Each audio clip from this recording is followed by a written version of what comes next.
Hi everyone, it's Erica from Bass Draft Thoughts, and I'm just getting ready to go on a teleconference with Kirk Cameron and talk about his new movie, Saving Christmas. It's very exciting.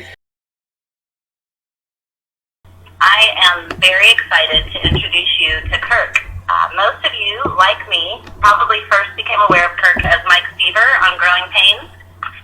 Well, between Growing Pains and Saving Christmas, Kirk became a dedicated follower of Jesus and a deeply committed husband and father of six, as well as starring in Fireproof, Monumental, and Unstoppable. Kirk, we would love for you to take the next 15 minutes or so and tell us about your newest movie, Saving Christmas. Well, I would love to. Thank you, everyone, for listening this morning, and thanks for the opportunity to share this exciting movie with you. So it's coming out in 2 weeks. It's coming out in a week and a couple days for 2 weeks only. And it's a family Christmas movie that I made because I love Christmas. I love everything about it. I love the Christmas carols. I love the smell of all the great things baking in the oven. I love the decorations on the tree and in the house. I love the fire. If I could, have Bing Crosby's pipe smoke smell, wafting through the air as he sings, it's beginning to look a lot like Christmas, I would love it. So I love all of it, and of course the nativity. And it seems that more and more people are kind of pushing the faith element of Christmas to the back seat and favoring a lot of commercialism, a lot of secularism, and even within the church, there's folks who are saying that Christmas is not even really about Christ. It's about a bunch of old pagan traditions that we who go to church should not be partaking in any way. And so with all of this, I decided that someone needed to make a movie in the movie theaters at Christmas time about what Christmas is really all about.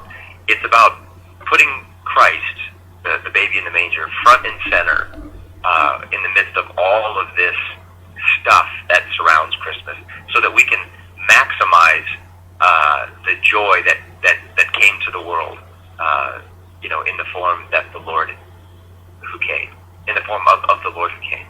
So that's what Saving Christmas is all about, from a message point of view. And then quickly, I'll tell you the storyline. It's my sister who's having a great big Christmas party, and the house looks beautiful. The tree is sparkling. The turkey's in the oven. The music's playing. Uncle Bill's even dressed up as a Santa, in a Santa suit, sitting on the couch. All the kids are taking pictures with him. Everybody's having a great time, except her husband. And he's my brother-in-law in the movie, and he's out in the car in the driveway sulking because he's complaining that all of this stuff is not what Christmas is all about. And he just wants to get rid of all of it and have everybody go home and somehow have his own little private, thing with regard to making it about Jesus. And my job is to help him see that he's looking at the whole thing wrong, that he's been listening to all the wrong people, and that everything going on inside his house, the decorations, the presents, the food, the friends, the music, the laughter, the singing, the dancing, the feasting, the nativity, it's all part of the joy of Christmas. And he needs to go back in there, apologize to his wife, and save Christmas for his family.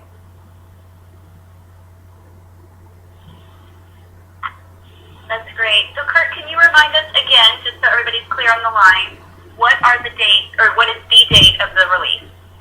The date of the release is November 14th, Friday night, November 14th, and it will be in theaters, just like any other traditionally released film, for 2 weeks. So you'll have multiple showings a day, Friday night, Saturday night, Sunday night, all through the week. But opening weekend is the most crucial weekend for people to go to the theaters, because that really sets the trajectory for the rest of the film. So if our theaters would fill up opening weekend, then other theaters will quickly open their doors and ask for Saving Christmas to come to their theater. And that's our hope, is that people all over America could go to the movie theaters this Christmas and see and hear the gospel 50 feet wide and 30 feet tall. Hey, Kirk, it's Tiffany. Hey, would you talk a little bit before we get into some of the questions about some of the just sort of some of the challenges we face from people. The website everything from the website being hacked to just some of the dialogue that people are getting into, and just the value of raising awareness and what we're doing with the movie and through the Facebook page. And would you talk a little bit? I think people would be interested in hearing a little bit about some of the support you've received, which has been super exciting from different, even just this week. Yes, love to. So on the war on Christmas side, some people would say, "Oh, you guys are just making this stuff up. There's not a war on Christmas. Come on, go to the mall, you can hear some songs, and kids are taking pictures with Santa all day long, and Christmas sales are everywhere." Well, yes, that's true, but for instance, if you look at the subtitle of the film, it's called "Put Christ Back in Christmas." This is always the time of year where you start to hear on the news about lawsuits going on, people wanting to pull down manger scenes in the public square. We all have friends who would tell you that at work they're afraid to wish people a Merry Christmas because it's politically incorrect, and you need to be saying Happy Holidays, thanks, season's greetings, things like that.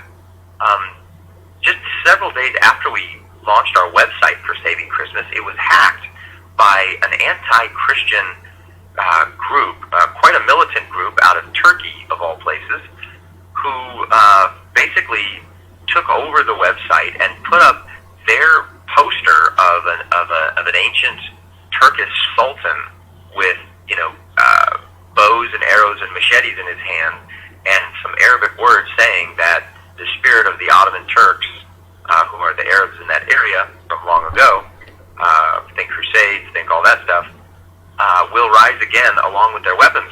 So the idea that there's no war on Christmas is really to ignore the culture and what's going on. And there's lots and lots of evidence on Facebook. Just go on my Facebook page or any Christmas Facebook page, and you'll find reams and reams of stuff of people saying that Christmas is all pagan, not Christian, and should not be celebrated by anybody who loves Jesus. So it's quite interesting. On the support side, we've got five doves from the Dove Foundation, faith-friendly, family-friendly. We've got the American Family Association, a great, wonderful group of conservative Christian folks who are giving it the thumbs up and pulling on all the stops to get people to go see this, to help them maximize joy and the gospel this Christmas. Dr. Ben Carson and his wife Candy loved it. They laughed a lot and said that they learned a lot. Phil and Kay Robertson from Duck Dynasty recorded a wonderful little video on their front porch when my boys and I went to go visit them, and they talk about how it's such a great movie and that you'll think differently about Christmas when you watch Saving Christmas. So you can see most of that stuff on our website, maybe on the share page, and on my Facebook page. That's great. Thank you so much, Kirk. I am going to pass this over to Laura Beth, and she is going to begin to ask you some of the questions that the bloggers have submitted over the last couple of days. And there's some great stuff in here, and I know I look forward to, and as everyone else is, hearing your answers.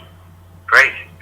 We're actually going to record this portion of the call in case any of the bloggers that are going to be writing up reviews that get to join us by phone will get to share this portion with them.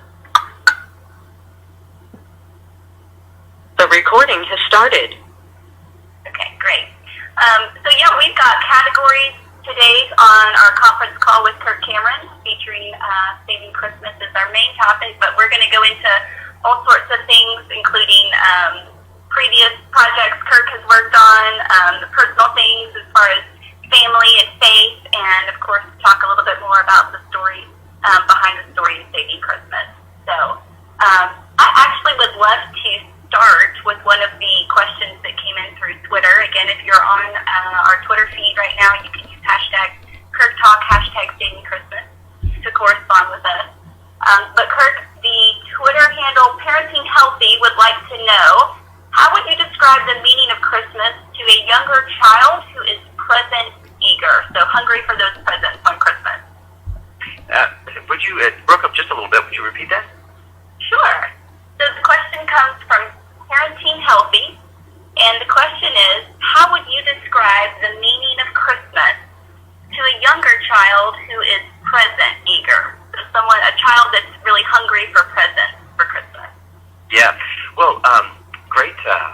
Great question. Well, let's see. A couple of things. Here's kind of a fun little answer for you is that if you just go on YouTube and you check out Charlie Brown's Christmas, you'll find this great little cartoon that I'm sure your little one who's eager for presents will love to watch. And there's so many presents and so many trees and so much glitz and glam around Christmas that Charlie Brown's asking anybody, would someone tell me what Christmas is really all about? And Linus said, "Oh, I'll tell you, Charlie Brown," and tells him the whole story of the angels and the wise men and the shepherds and the baby Jesus. So that's a fun thing I think you could do. And then, of course, you can talk to your child about how exciting it is to receive gifts. And some of the gifts are gifts that are expensive and really, mom and dad have to sacrifice or grandma and grandpa to buy those things. Some are gifts that we need and some are gifts that we just want.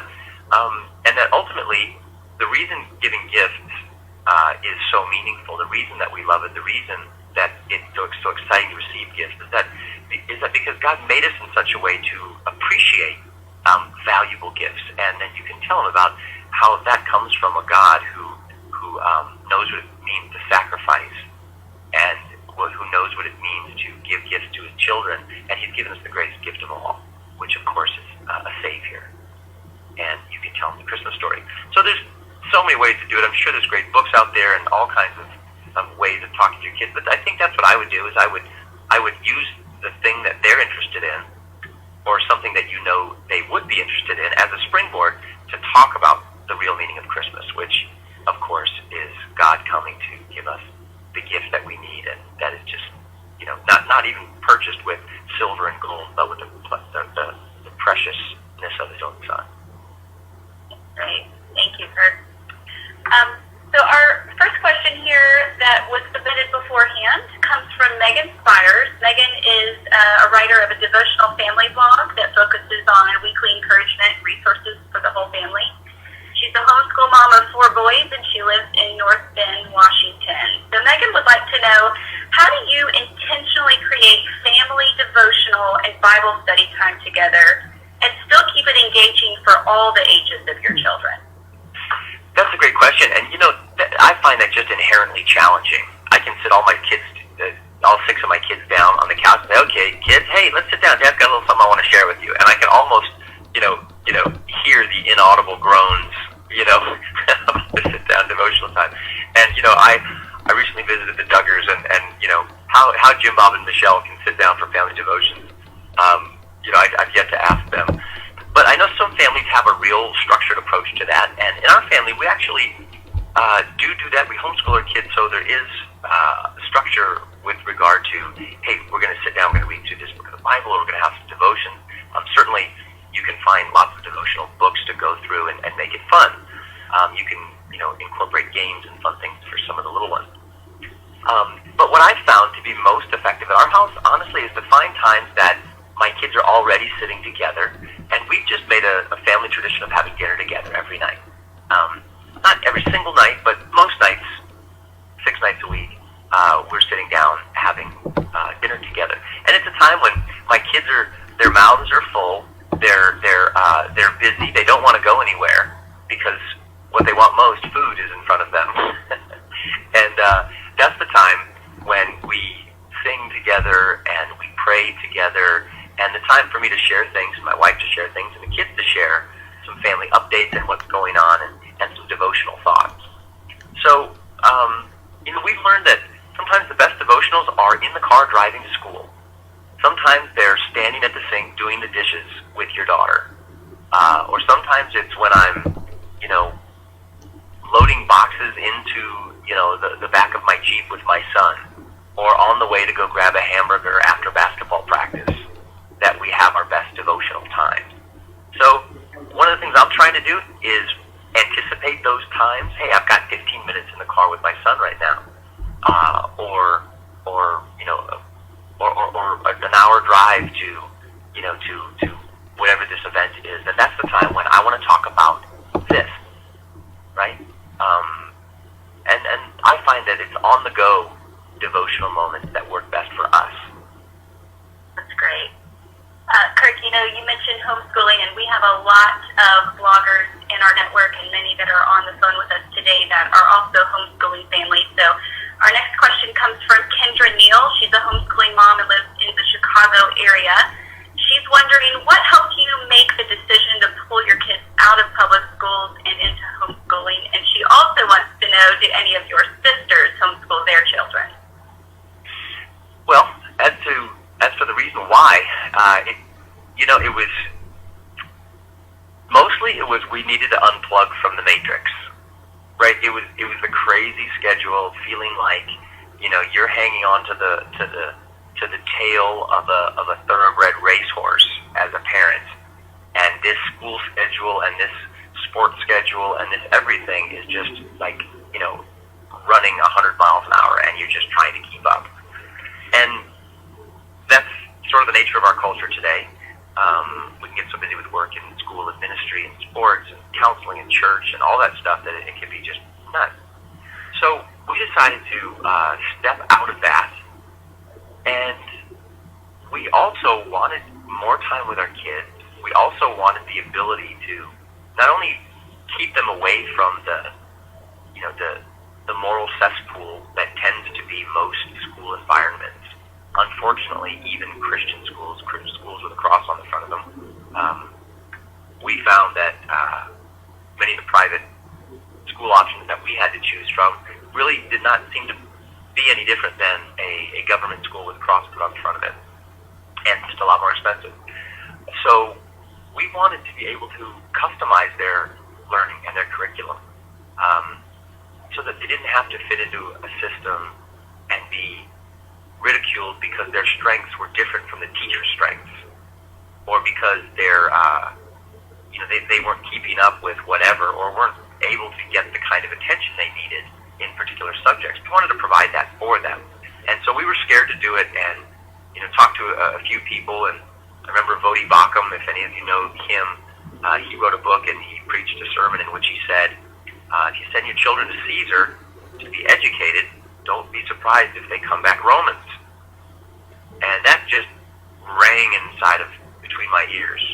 And while I went to public school, it's different today than it was then, and I think ultimately my wife and I can do a better job with our kids, with our life, by bringing them home and enlisting the help of tutors and friends and a network of homeschoolers to provide something that we think is going to be better for them. So that was a lot of the psychology behind deciding to homeschool our kids. And are any of your sisters doing the homeschooling route as well? My sister Melissa is homeschooling her kids, and my sister Bridget is kind of experimenting with it right now. And so, as all of you know, homeschooling can be a very daunting task. And sometimes, you wake up on some days and say, what am I thinking? Can I really do this? And so I think it takes certain circumstances. Your husband and wife want to be on the same team when it comes to something like this. It's a huge decision. So my wife and I have, we've taken the leap, and so has my sister Bridget and Melissa. And so we'll just, we take it year by year. That's great. Thank you, Kirk. Well, you're definitely living by example, and I know that within the homeschool community, a lot of it is, coming alongside one another, sharpening one another, and sharing best findings. So I appreciate you sharing those with us today. We've had some questions come in about your own personal walk with the Lord, and Leanne Borders, a wife, mother, school teacher that lives in Sharpsburg, Georgia. She wants to know, at what point in your career did you become a Christian, or did you realize that you wanted to show your own personal faith to the world? Well, when I was about 18 years old, and I grew up in a home where we never went to church. I didn't have a nativity at Christmas time. Didn't know who those three kings were that had frankincense, gold, and myrrh for a baby laying in some hay. And I was an atheist. So it wasn't until I was 18 years old, right in the middle of growing pains, that someone invited me to church, and I heard a gospel message from a pastor named Chuck Swindoll. And I left with lots of questions, and my friends were answering questions for me. Somebody got me a Bible. I started going to a church near my house with another friend, and became captivated by the message of the gospel, by the Bible, and by who Jesus is. And I remember praying to God that He would reveal Himself to me, that I would know who He is, and what's going on, and how He wanted me to live my life, and I wanted to do that, and that was the beginning of my following Jesus. Thank you. That's wonderful. We just so appreciate, again, just, hearing stories of faith, testimonies, and we're all so different in the way we come to the Lord, but it's so encouraging to hear how each one of us finds Him. I'm going to ask some questions just about Christmas in general, since the theme of Saving Christmas surrounds that, and then we'll probably jump back to some of the other topics as we move through the call. But the question has come up from Esther Wilson. She's a stay-at-home mom of 2 daughters and lives in Monroe, Ohio. She wants to know, what is your favorite thing to do with your family for Christmas? Favorite thing to do with my family at Christmas? I think it's just, we could think of exotic trips to take, and we could think of, fabulous gifts to buy or to make or whatever. But, at the end of the day, I think what our favorite thing to do is just being together, wherever it is. Think about it. Some people spend Christmas in Australia. It doesn't get real cold down there. Or some people are in Africa for Christmas. Or, I love the snow and sitting by a fire, hearing jingle bells and all of that. But I think just being together wherever you are, you could spend Christmas just about anywhere, in a log cabin or in your apartment or whatever. But if you're there with people that you love and you tell them, and you sit down and enjoy a hot meal together, and even if, what we tell our kids all the time is that the best gift that we get every year is that we get our kids again. We get them for another year. I get my wife again. And of course, we talk about our faith and how thankful we are for Christ, for the gospel.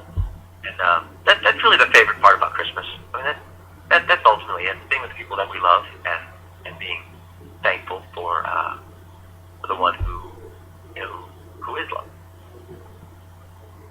A question come in from Angela Thompson. She is an environmental engineering consultant turned freelance writer and blogger and stay-at-home mom. She lives in Reynoldsburg, Ohio, and she's curious to know, what was your most memorable Christmas as a child, and what made it so memorable for you? As an environmental engineer, I thought she was going to ask me if I cut down trees. Did you say my most memorable Christmas? Yeah, as a child, and what made it memorable to you?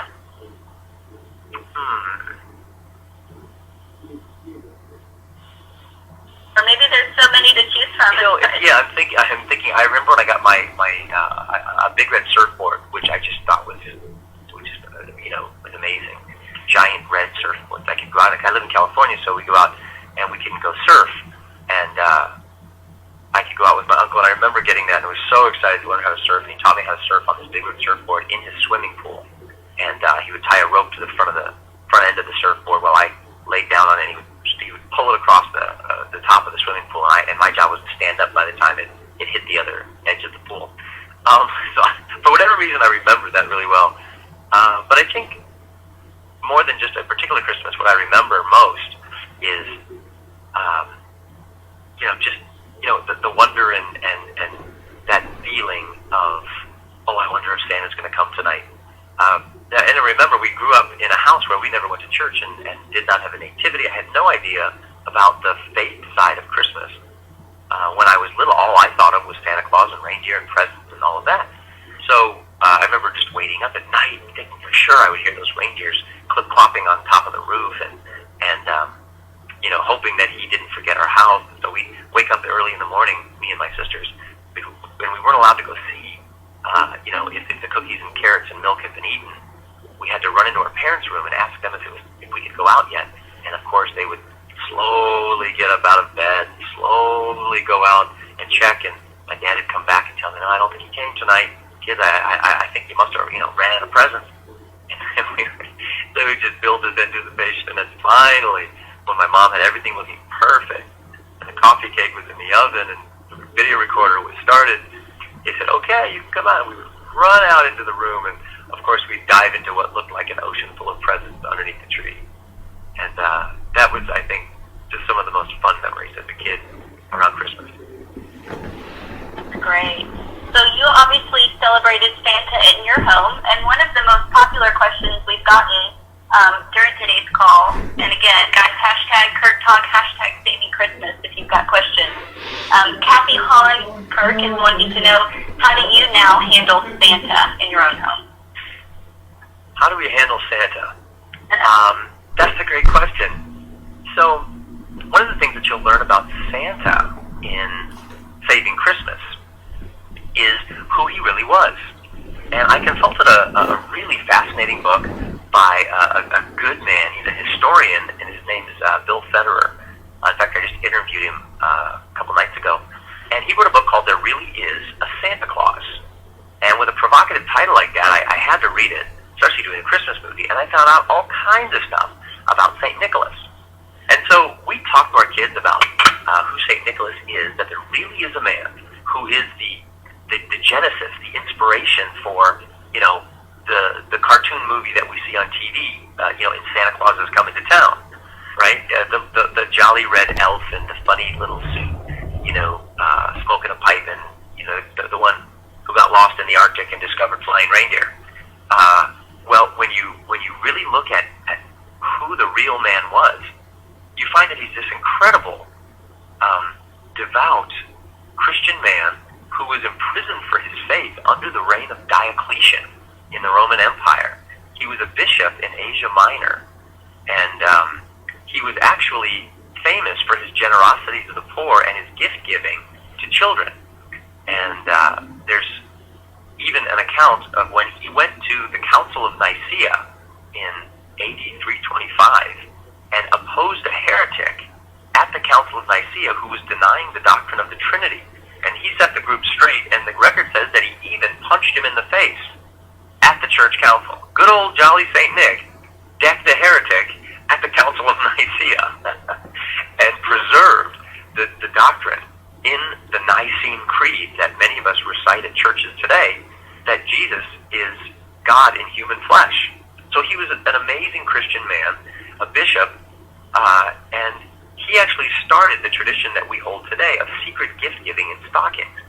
And I could go on and on with the story of how he saved a man's 3 daughters from being sold in order to pay some debts that he owed by throwing money inside of his window at night. And as the story goes, the money landed in one of the shoes or the stocking drying by the fire. And the man ran out and caught him, and St. Nick's made him swear to secrecy because he wanted his gift-giving to be anonymous. And it saved his 3 daughters from being sold. And so that's where we get secret gift-giving today. The whole idea of Santa and the reindeer and the sleigh, it actually comes from biblical imagery that was imputed onto St. Nick because people loved him so much. And so you can see the picture of Jesus coming on the clouds of power and glory with a team of horses, himself riding on a white horse. He's got the book of life, and those who are written in it will be granted life, and those who not will be judged. And then that's where Santa and his book of naughty and nice come from. And he comes up in the northern parts of the world. They didn't have the horses that others had, and so those turned into reindeer, and he's coming on the clouds, flying down from the North Pole instead of heaven, coming to reward the good and to put coal in the stockings of the naughty. So all of that got heaped onto Santa Claus, which was a foreign pronunciation of St. Nicholas. And so all this fun stuff, fairy tale wrapping, has followed St. Nicholas for 1,500 years. And so we can tell our kids that, the Jolly Red Elf is really an amazing defender of the faith, who knew exactly what Christmas was about. It was about Jesus. Great.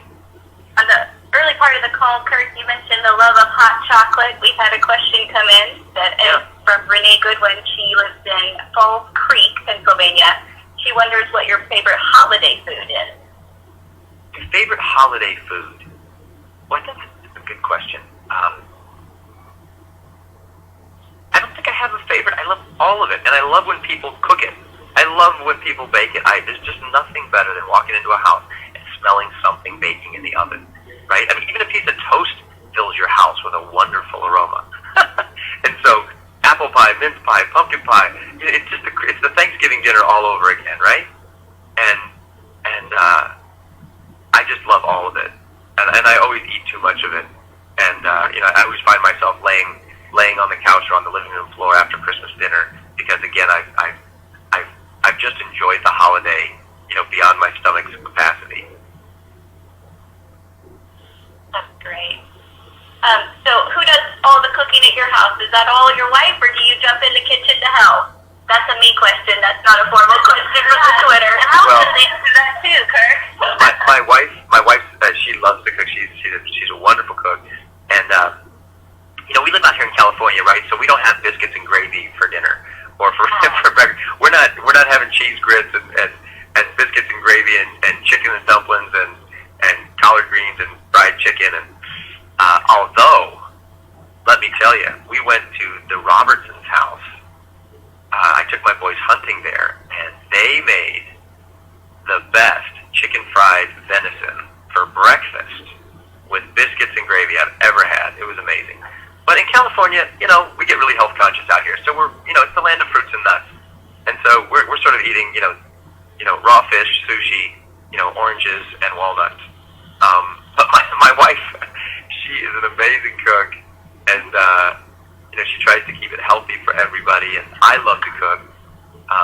My cooking's usually adds a lot more sugar and grease. And my kids love to cook because we like watching the Food Channel, the Food Network. So Diners, Drive-Ins, and Dives, Cutthroat Kitchen, Chopped, Iron Chef. We love all that stuff.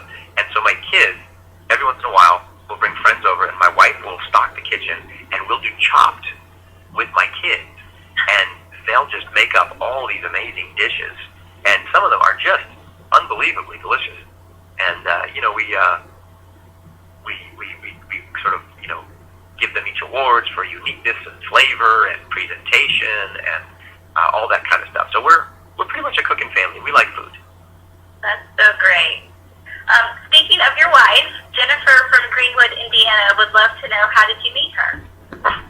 I met my wife, I honestly, I stole Mike Seaver's girlfriend back in the 1980s. That's really what happened. Chelsea played Mike's girlfriend, and I just took her right out from under him. He didn't have a chance. But I met Chelsea on the set of Full House. She was visiting someone on my sister Candace's set. And kind of just a really cool thing is that my mom said to me, after I met her, hey, you know that girl Chelsea? I said, oh, of course. She said, well, I just want you to know that she is more beautiful on the inside than she is on the outside. And when you find somebody and you marry her, I hope she's just like her. And I thought, okay, well, thanks. I do too, but she's way out of my league. And it was a couple years later when she came and landed the role of Kate McDonald on Growing Pains, and we got to know each other, and within a year, I had asked her to marry me.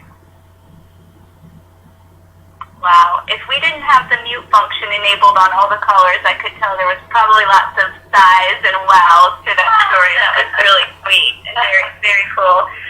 Dawn Winters wants to know, what did your wife think about you making this movie, about making Saving Christmas?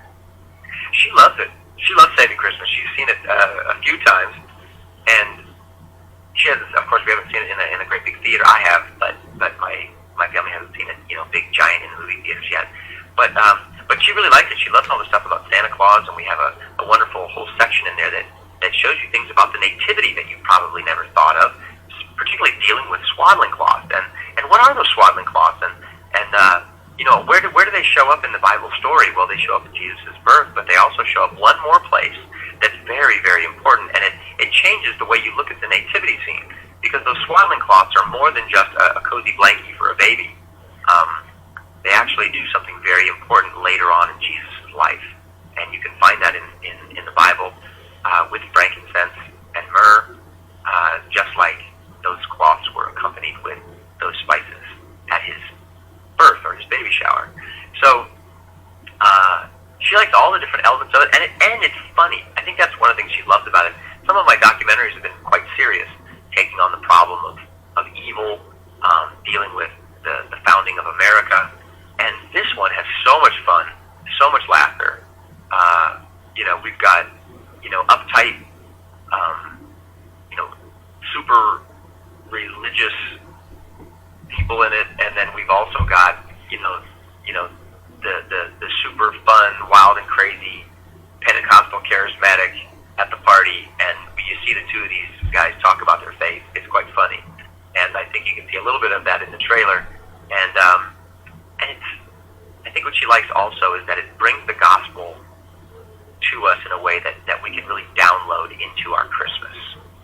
To download the gospel into our Christmas decorations, the way we arrange things in our house, the food that we make, the music we play, the countenance on our face, the story we tell, all of that stuff really, I think, resonates with my wife. So interesting hearing her perspective. We had one question come in from Stacy Tilton, who's a stay-at-home mom of one daughter and one son. She lives in Battleground, Indiana. She's actually wondering, has making movies with your family brought you closer together? Well, in some ways, movie making is quite demanding. I'm on a press tour right now that's gonna really have me just swamped. So I'll be missing time with my family during this. But we've been able to make some movies recently together where my kids are in it. My kids are in Saving Christmas. My sister is in Saving Christmas. Chelsea and I met working together. We were in the Left Behind movies together and a TV show after that, and we were in a movie called Mercy Rule together. So that's really fun. And I also get to, because we homeschool our kids, we get to bring our kids with us. So if I'm traveling, if I go to New York to do the Today Show or whatever, or if I'm speaking at a conference, I can take some of my kids with me and they can help. So the homeschooling aspect has been really helpful with that regard, because it allows me to make movies and do things together with my family, not always have to be away when I do them. That's great. I'm going to shift gears a little bit back to some of the social elements that you mentioned on the front end of our call. You have had some animosity come towards you, and Erica Cloestra just asked us on Twitter, how do you stay strong amongst the haters when you share your beliefs, especially those on social media? How do I stay strong in the face of the haters? Yes. Isn't it funny they call me a hater? Isn't that funny? The haters want to flip it around and say that, if you share your sincerely held beliefs about love and family and faith and marriage with them, that it's okay as long as you agree with them, but that if you don't, that somehow you're guilty of hate speech. And nothing could be further from the truth. Telling people the truth of love is love speech, right? I mean, that's what we want from our friends. So for those who really are down on Christmas, or they're down on our faith, or they're down on the way we look at family and purity and morality and all of that, it was funny. I was on KTLA, a local Los Angeles station, yesterday, and the first question the guy asked me, he said, "I heard you went to the Duggar wedding, and I read on Facebook that you went because you wanted your children to see a picture of what it looks like when a couple waits to have their first kiss at the altar." And he said, let me ask you, he goes, that may sound quaint to some people, but don't you think that's a little unrealistic? And you could just almost, feel the discomfort in the room from the other people who were there. And, they would love to just discount, our biblical morality, our stories, and our lifestyle. And what I do is I just remember that, what's the song say? I was lost, but now I'm found. I was blind, but now I see. And now that I see, I would never go back, right? I mean, I know the difference because I've lived a different life in Hollywood, and I know another morality, and I know where the hatred for our faith comes from. There's a spiritual battle that rages behind it all. And I think at the end of the day, we understand that we will stand before God and give an account of our life. And so we wanted to really honor God. And for folks who don't want accountability, they just want to have free reign to be their own God and do whatever they want. They'll throw rocks, and they'll launch grenades over the fence at who we are and what we do, because they don't want anyone telling them how they should be living. And Jesus said, I'm paraphrasing, but rejoice and be glad when others persecute you, when the haters start throwing rocks and insulting you, because they did this to me, Jesus. They did this to the prophets that came before him, and they'll continue to do it until they're captivated by the gospel and they come to love him as much as we do. Going to indulge some of our listeners and Twitter followers and ask some growing pains questions, if that's okay with you, Kirk. Sure. We've had a few come in. We've got a question from Heidi Strohr, and she grew up watching you on Growing Pains. She's the same age as you. She loves Disney and has 3 children. The 2 youngest are adopted. She lives in McAllisterville, Pennsylvania, the heart of Amish country. She's wondering, who were you closest to on the set of Growing Pains? Let's see. I would say that what was I closest to? Well, it depends on what time frame we're talking about. So, of course, toward the end of Growing Pains, I was closest to Chelsea Noble.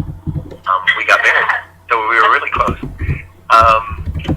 But I would say of the others, who I've stayed in touch with the most, and maybe this would be an indication of who I was closest with during the show, is Jeremy Miller. He plays Ben. So Ben Seaver. And Jeremy is married, and they're raising a few kids out here in Los Angeles, and he's just a great guy.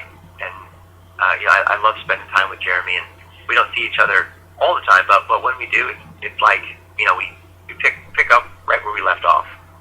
So we did have a question along those same lines from Deborah in New Bern, North Carolina. She's asking, do you still keep in touch with any of your Growing Pains family? Are you going to keep in touch with Ben? Yep, sure do. So, like I said, Ben, and every once in a while, I'll hear from Alan or Tracy or somebody. We've had a few reunions, so we've gotten together for those, some photo shoots for some magazines, and everybody's, how it is. I mean, it's hard enough to see your own cousins, let alone people you used to work with, 20 years ago. So, it seems like one of those things where the Seavers will always be together, the Keatons and the Cosbys, will always be together. But the truth is, we all have real families, and some of them move away, and we've got so much going on. So it's always great to see them when we do get a chance. Good. Rachel Zimmerly from Dubois, Pennsylvania, just asked, with having such a recognizable face, do you still get to go out and run errands or eat out at restaurants regularly? I do. I'm running errands today. Gotta drop something off at the post office. Gotta go take care of some bookkeeping and get some groceries. So, I think it's a little different in your own hometown where people are used to seeing you. You can go to Nashville and see, a country music singer or Michael W. Smith or, Casting Crowns, in the grocery store line. And it's kind of not a big deal. But if you're from somewhere else and you come here as a visitor and you're looking for people that you've seen on TV, then, it perhaps is a little bit more exciting. So it's really no different for me. I run around, sign an autograph here and there, but for the most part, I can just run errands, do my thing. I've got a little beard in training right now. It's not Duck Dynasty style, just kind of, it's in diapers. And so that sort of throws people off too. Maybe that's why I'm not getting as many autographed requests. Oh, I bet. Jen Park wants to know, do you miss anything about being a part of a television show like Growing Pains? I really do not. I really don't. I can say that I had lots of fun and it was great, but it would be like saying, do you miss high school? Well, I had fun, but I don't really want to go back to high school. I really like where I'm at now. So I love being a dad and a husband and a filmmaker, and love doing all these things. So I don't find myself pining for the days of Growing Pains. to go back to a mullet hairstyle and parachute pants. Fighting with Mike and Ben. Great. Well, as a working parent, Karen Weedo wants to know, what's your number one tip for making personal time with each of your kids? Well, I think it's just to point out that just that someone asks that question, I think that acknowledges the fact that this is a challenging thing, and it is for all of us finding one-on-one time. I'd like to I'd go ahead, not to bring everything back to the Duggars, but how do they find personal time for 19? I think sometimes we throw ourselves into this guilt trip where we say, if I don't have enough alone time with each one of my kids, and if I don't have X amount of hours a day to sit and to pray with them and do devotionals and about this, that, sometimes I think that kind of thinking is unrealistic. The fact that we want to spend time one-on-one with our kids is important, and so when we get the chance to do it, we should make the time for it.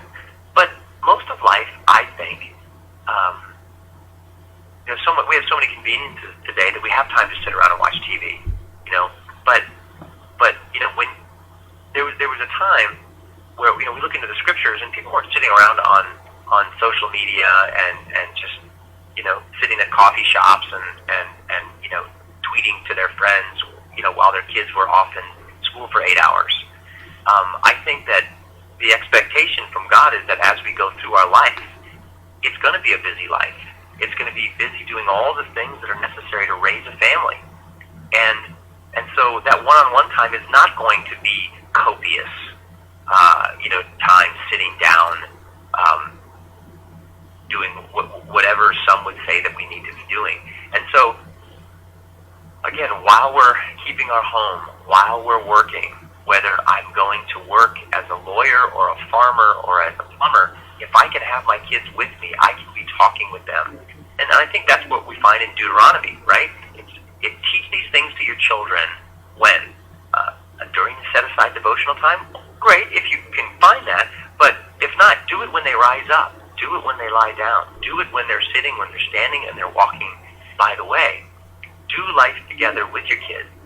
And you will find lots of opportunities to talk about everything in a natural way as they come up, as you think of them, as opposed to something that might feel a bit more forced and awkward as okay, today kids, we're going to talk about purity. If you're in community, you're going to be finding examples of good and bad morals all around you, and there's going to be lots of opportunities if you're with your kids to talk about those things. That's true. Our listeners are really enjoying hearing your different parenting tips and advice and just things from your own perspective and the leading that you have of your home. A couple more questions here. Lynn McGinnis wants to know, what one piece of advice would you offer teenage boys to help them own their faith and carry it with them forever? Lynn is a homeschooling mom of 4. She has 3 girls and 1 boy, so she's very curious about your advice for a teenage boy. Yeah, I think my advice for a teenage boy, I think I'd like to reserve my advice for a teenage boy, and just give that to my boys, and here's why. I think that teenage boys need to get their advice on how to own their faith from their own mom and dad, and not that pastors aren't helpful and important, and not that coaches and youth group leaders and small group leaders are great, and friends are fun, but no one holds the position that you hold with your teenage sons. No one holds the position that your husband holds or their father holds with his boys. I think we're programmed to look to our mom and dad, and so much of our default position on faith, on how we treat women, how we treat work, how we treat kids, it comes from what we're watching as teenage boys in our parents, what we as teenage boys watch in our parents. And so I would say, the best thing that you can do to help your children own their faith is to own yours. That's really it, right? It's be who you want them to become. if we can point them to, we can point them to heaven with lots of words and lead them to hell by not owning our own faith. That essentially is raising hypocrites. So no points for the dad or the mom who says, go to church, and do this Bible study, and I've provided all of this material and data and information for you, but yet what I've really taught you by my lack of faith is,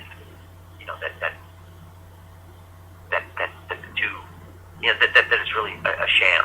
And I trust that is not what you are doing. That's not what's going on inside of your house, and this isn't to load you up with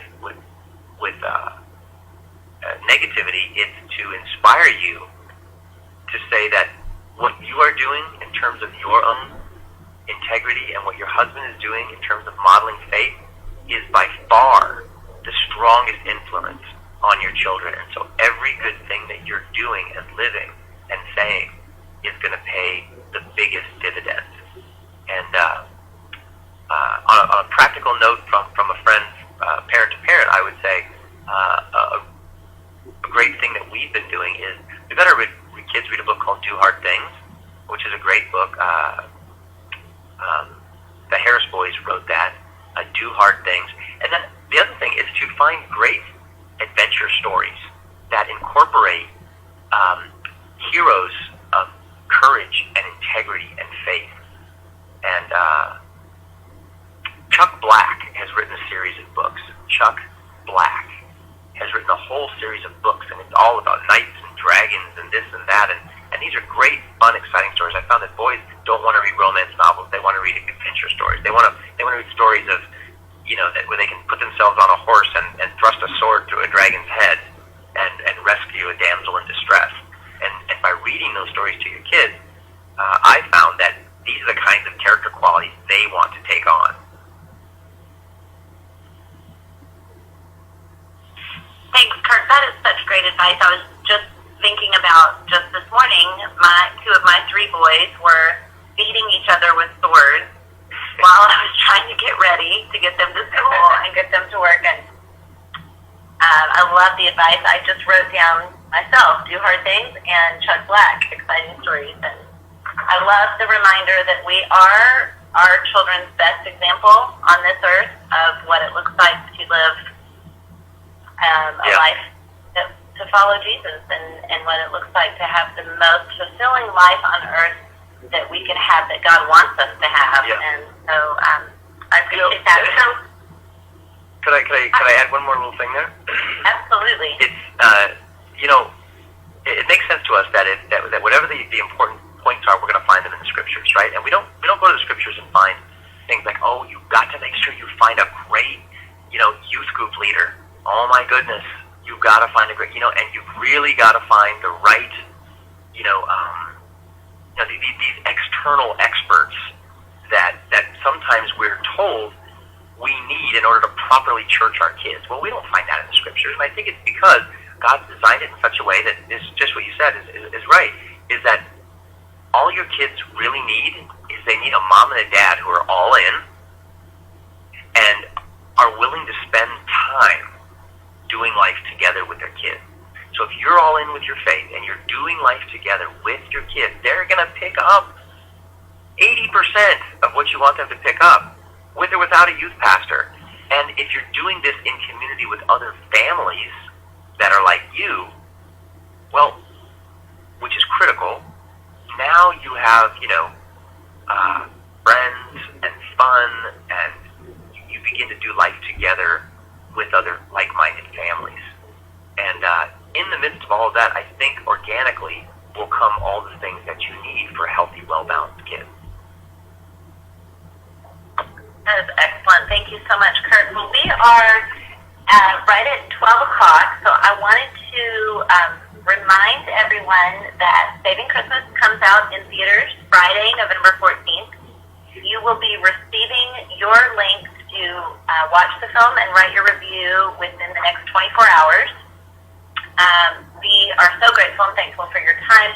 If you have questions about, you would like more resources to share information about the film, or you would like to know if it's coming to a theater near you, or how you might get group tickets, any information at all, you can find on the website, savingchristmas.com. You can sign up for updates and more information on that site as well. And we want to just wrap it up with one last question. Kirk, thank you for your time. I know you're about to start out on a very busy 10 or 12 or so days of work and schedule and time away from your family, so we appreciate this. And our last question is from Susan Milby. She's a stay-at-home mom of 3 and lives in Morton, Illinois. And she would just like to know, what are you hoping audiences who see this movie think about when they are finished watching it? When people see Facing the Giants, Saving Christmas, when they see Saving Christmas, I'm hoping and I believe it, people will be leaving the theaters saying, I love Christmas. I've heard some stuff that's sort of, from people who are down on Christmas, but this has really just given me my joy back. And it's so important that people have joy. We must get our joy back. I think some people have even a low-level guilt about celebrating and spending money on gifts and food and decorations when they feel they should be doing other things with that. But the angels rejoiced. The whole world rejoices. In the book of Nehemiah, the people were weeping and moaning, and it was a time when God said, no, you need to rejoice. You need to pull out the stops and laugh and sing and rejoice. And Jesus even said the time to mourn is the time when the bridegroom's away. That's the time to fast. But while he's here, it's time to celebrate. This is the time to rejoice. And that's what Christmas is about, God with us. The King landed on the planet and is changing everything. And this is when we celebrate that. And so we have to remember that there's a real Satan, the devil out there, and if he can steal your joy, he'll sap your strength. And joy stealing is his specialty because it saps our strength. The joy of the Lord is our strength, the Bible says. And I'm hoping people leave the theater filled with joy, singing joy to the world, the Lord has come. They go home, wrap both their arms around their Christmas tree, throw open their doors, invite their neighbors in, and share with them the story of this King and his kingdom. That's excellent. Thank you so much. Thank you all. Have a wonderful day, and we look forward to reading your reviews soon. Thank you, everybody. God bless you, and Merry Christmas. Merry Christmas.